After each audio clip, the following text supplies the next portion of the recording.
سلوا التاريخ كم مجدا سطرنا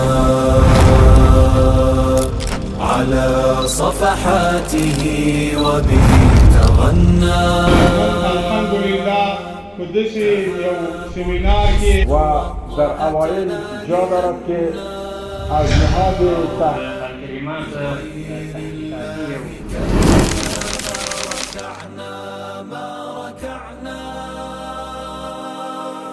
دریم قسم اختلاف چې و هغه قومي اختلاف دی.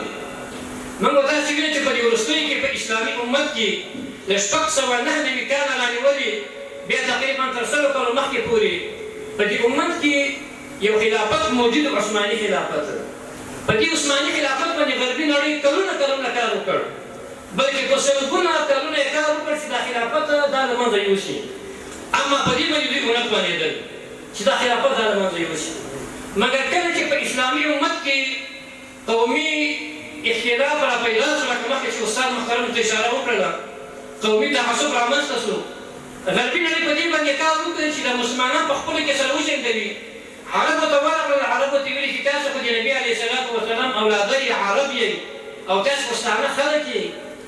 دغه ترکان چې عثمانیان دا څو چې تاسو باندې حاکمیت کوي، حکومت کوي، تاسو د دې په خلاف باندې تور راواخلئ او راولاړ شئ او دا خلک له منځه یوسئ، ځکه د خلافت حق دا خو ستاسو دی. هماغه چې په عربو کې عربي قومیت او یا عربي تعصب راولاړ شو، د عثماني خلافت په خلاف یې تور راوچته کړله او د دې تعصب او د دې جنګ په نتیجه کې موږ د کلونو هغه غښتلی اسلامي خلافت چې عثماني خلافت و دا مو د لاسه ورکړ. حتی تر دې چې مورخین لیکي چې د عرب په جنګیالیو کې اروپایان مسیحیان جنګېدل. هغه خلک چې د عثماني خلاف یې د عرب په نوم یې توره وایستله، د دوی په لښکرو کې مسیحیان دا جنګېدل تر څو عثماني خلافت له منځه یوسي او عرب د دوی په خاطر کې غښتلي کړي.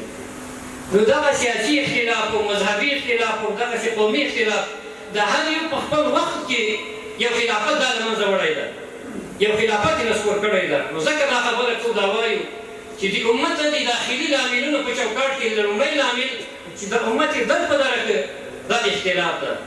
وبه تغنى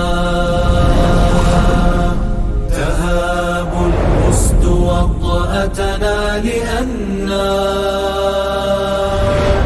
لغير الله كلا